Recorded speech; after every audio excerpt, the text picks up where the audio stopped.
I know I don't have the best voice for YouTube, but that doesn't mean you have to chase me down. Anyway, what I'm showing you is a character going around a giant cube. Fascinating. But I'm currently not using the navigational meshes or the navigation node. I'm using AStar. And my cat just bit me. Anyway, I'm using... Maybe she wants me to shut up. I'm currently using AStar to do this. And I've sped up the character that's chasing me so that you can see it going all the way around the cube. Like some kind of bad movie. And the interesting thing is, I'm using these path nodes. And the point of, let's see, and the curves that they use. Now what I've done is I've named them 100001 and 100002. The reason why that's so important is that, first of all, for AStar to be useful, you have to use numbers. So I named them with numbers. And to make sure that I don't wind up with 2 points with the same exact name, again another headache, I gave them a 6-digit name. Now the first 3 digits are for the map, and the last 3 digits are for the node itself. And of course it has to start with a 1 or higher, because if you have any leading zeros in your name, and you convert it into an integer, well, you're going to have problems. So let me show you real quick what I've been doing. Yay, the script. And let's go back to the minordata.gd, the singleton that I have. Now the way you do singletons is you go to your project settings and autoload. And if you haven't guessed, I'm using Godot 3. In fact, 3.0.1, which is doing pretty good. And you use this to get your script, and then you add it. Now basically all I have here is the startup function, and I say as equals astar.new. I have the var as, and to get it, to have other scripts get it, I use getStar and return as. Now the reason why I use pass at the end of all my functions is for a variety of reasons. Sometimes I don't like to fill a function immediately, and other times I'm glad I'm recording, because if I wasn't, I'd be annoyed. And sometimes I might have to comment out an entire function or all the things in a function, and then I wind up with a red line, and I don't like those red lines. So basically I use create astar.new and then have this to get that AStar. Now the interesting thing about AStar is that there's no node for AStar. So you have to use astar.new and assign it to a variable in a singleton so it can be global. And the great thing about global data is that when you get a copy, it automatically updates, which is great. As far as test map goes, let me use Notepad++. Extend spatial, blah blah blah, var as, and function startup. As equals minordata.getStar. And that, ladies and gentlemen, is the end of the easy part. Because now I have to go through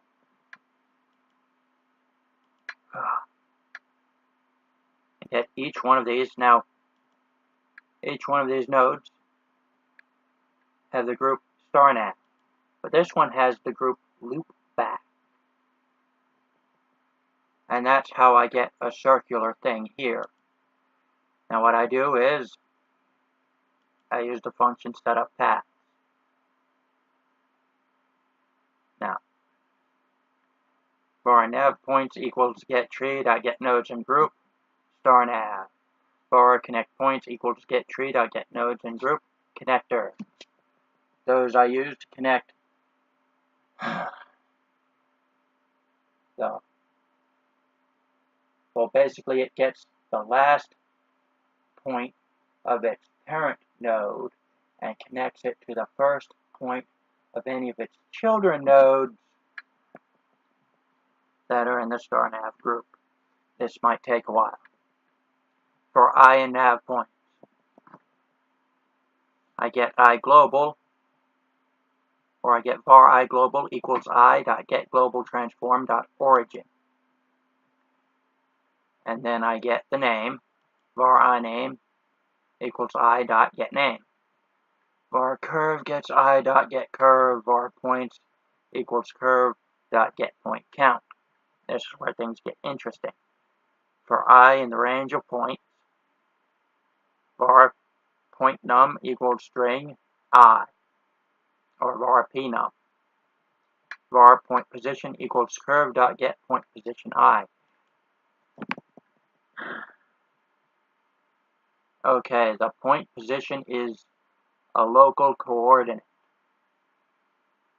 which is why I got the global coordinate of the node. Yes. Up here we're getting the node, and down here we're getting the curve point. And I get the point global. Var point global equals I global dot plus point position. You can add vector 3s like that, which is fantastic. Var navigational point name. This is just the name for the vector 3. Equals I name plus the P number. The I name is I.getName, and the P num is the string of the current point we're using. And then I use AStar dot add point, and then I turn the navigational point name into an integer, and then I give it the point global. So now I have a point. Alright, this video has a point. And actually, the AStar now has several points. Oh crap. This is horrible. This is the longest loop I've ever done. I'm just going to go through each line and hope you guys get it. Because that was the easy part, or the slightly not so easy part, or the slightly easier hard part. Because now that whole loop was just to get all the points and give them a name or an index number and give them a point. Oh boy, for I and nav points, here we go again. We get the parent, and we get its name, and we get the curve, and we get the number of points. And for I in the range of points. Okay, if I is greater than 0, we connect the first, well, we connect I to its previous point. Now, the reason why I did not use individual nodes is that I'd wind up with thousands of nodes. This is better, but we have to go through a little bit more programming. So the reason why I did if it's greater than 0 is because we have to start with the second point. And if you know anything about computers, this would be index 1, not index 0. And then we have to get the previous index, and then we create the name, the iname plus pnum1, and then the name for the second one, iname plus pnum2. And then we connect the points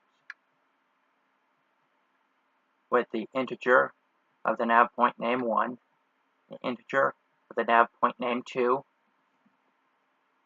and we use the variable, and we say true because it should be able to go back and forth. Of course, you don't actually have to put true there. I did that just to make sure. Oh, my head started to hurt. Now we check if the parent is in group star nav. I picked star nav because it seemed so futuristic for a group. And when we get the curve, parent get curve, and we get the parent points, and we get the parent name, and the parent number is the parent of is the number of points minus 1. And then we get the parent point name plus parent num, and then we get the own point name, iname plus string 0, because we're getting the first point of the child, or the current.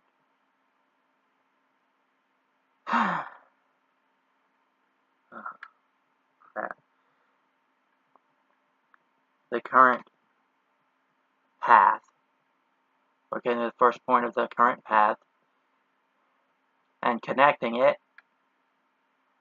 to the last point of its parent. I'm starting to feel lightheaded.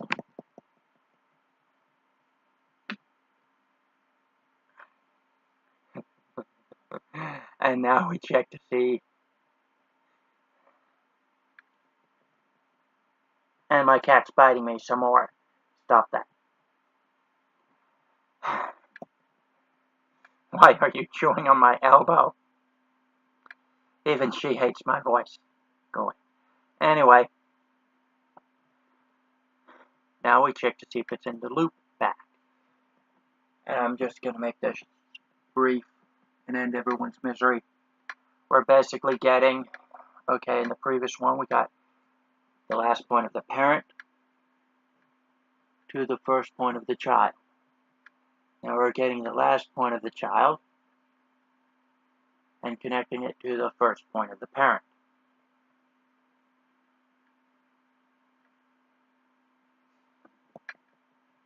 Yeah, child's last to parent's first.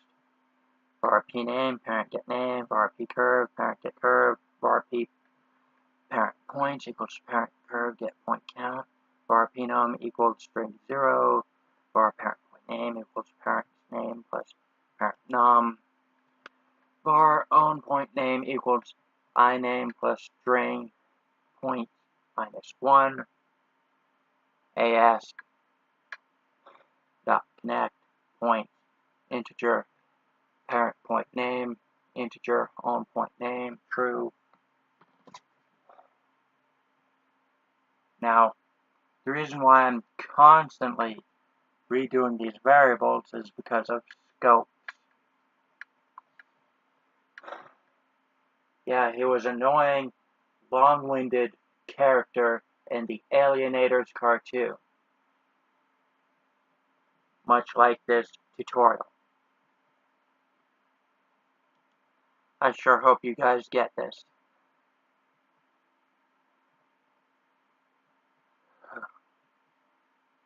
And basically, that allows our loop back to do the loop that I showed you.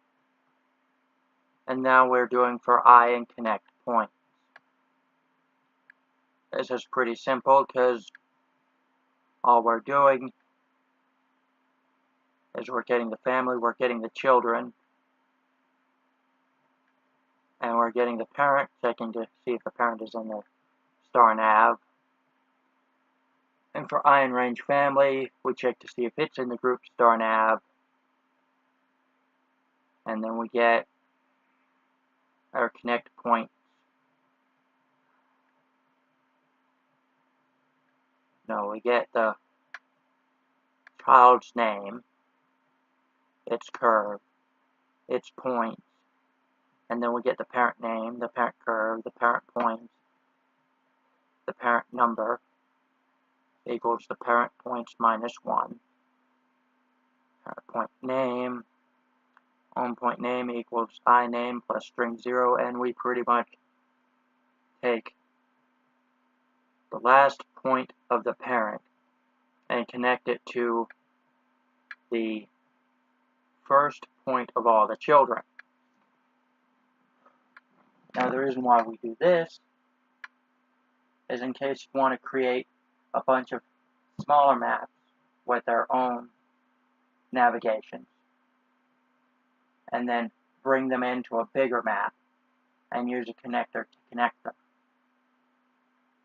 Or to have the top level node be the connector to connect them to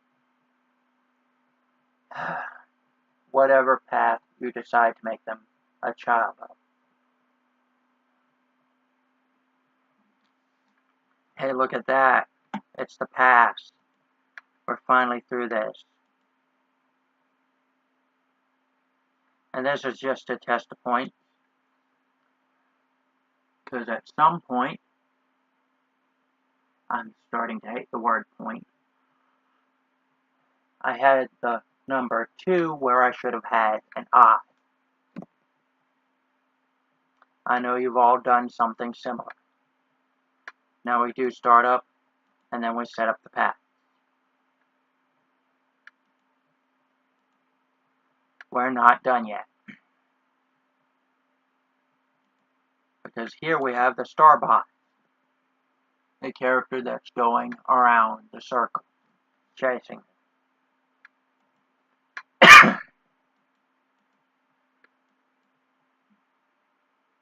I couldn't tell whether I wanted it to be a rigid body or kinematic body, but I like kinematic bodies.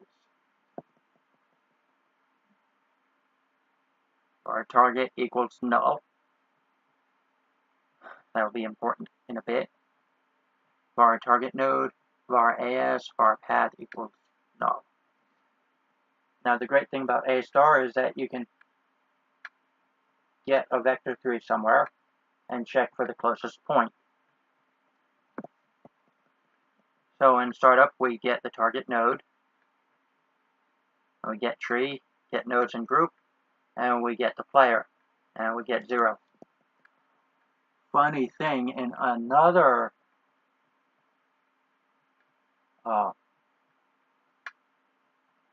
tutorial, I'm going to show you how to avoid any pitfalls by using this. Basically, I had some characters. They all had to have their own individual data, and they all had the same group. And I all had them get the nodes and group, and it messed me up. But here we only have one player, so we get the nodes and group player, and we get the player. And we use AS equals minor data dot get star. And of course it doesn't matter. It'll be updated. It'll always be updated and connected because of the way Godot works. And now we have nav 2. We get the target point, get closest point, to the target node dot get translation. And then own point equals as dot get closest point to get translation. I think I said you could use a vector 3. I was wrong. You have to use a translation. But usually the translation is more or less global, but you can get the global translation if you're worried it's not global. Okay. If own point is greater than -1. Now the great thing about AStar is if you go to get a point and there's no point, it'll give you a -1. So we get the path equals AStar dot get point path, own point, and target point. And if path dot size is greater than 1, we get the target equals path 1. Now the reason I do not get path 0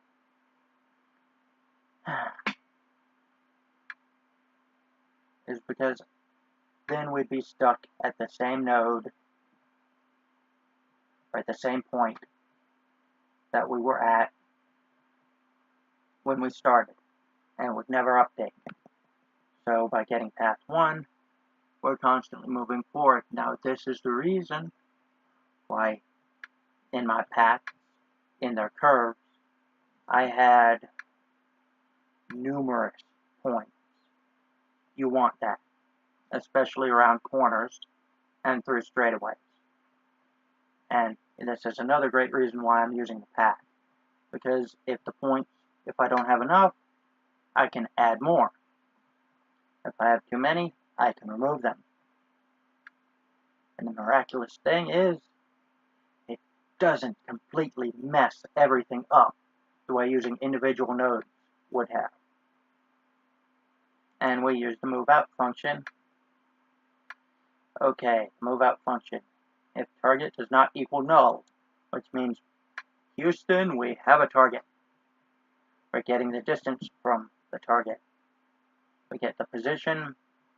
Wait. No, we're not getting the... Oh, yeah, we are getting the distance.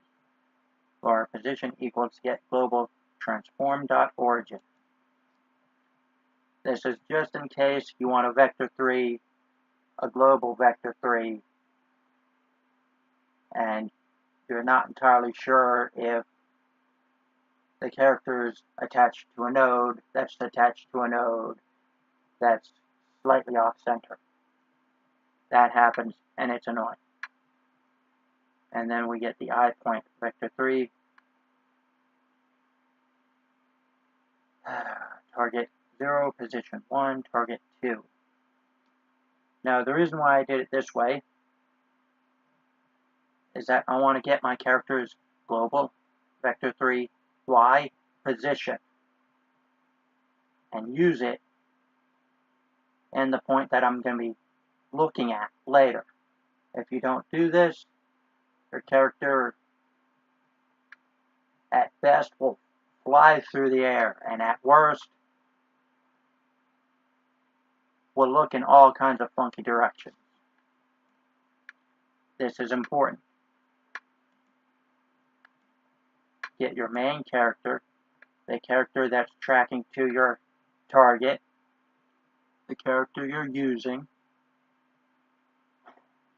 and get its Y position. And then stick it in the middle of a vector 3 with the target's X and the target's Z. And now we're getting the distance.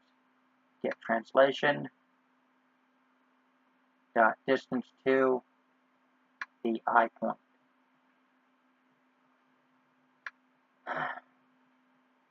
Now if distance is greater than 1, look at the I point, and this is your vector 3 upwards 0, 1, 0. And then you set transform, get transform.translated vector 3 0, 0, -1. That's the speed I'm moving. This allows me to move forward, and normally I keep it at 0.1, but I sped it up. That's if the distance to the target point that you're going to is greater than 1. You can make it smaller or larger or whatever. But this allows the character to move towards the next point in their way to their target, or the next target point, and stop when they get close enough.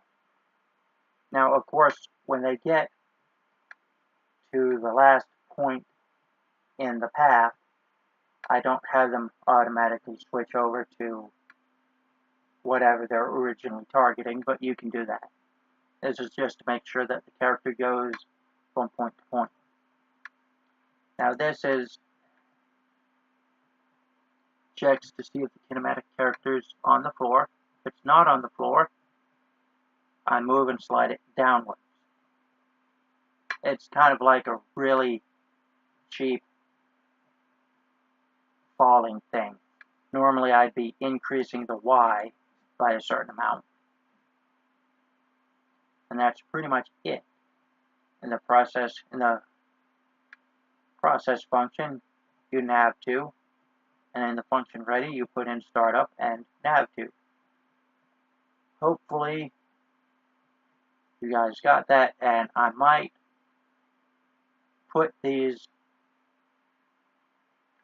scripts up somewhere so that you can look at them.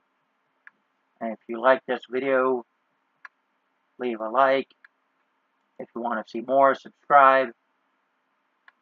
And if you want to help support not only these tutorials, but also any games I might make, then I'll put a link to my Patreon page down in the description. That's pretty much it for this one. Hopefully the next one will be shorter, and I'm pretty much getting tired.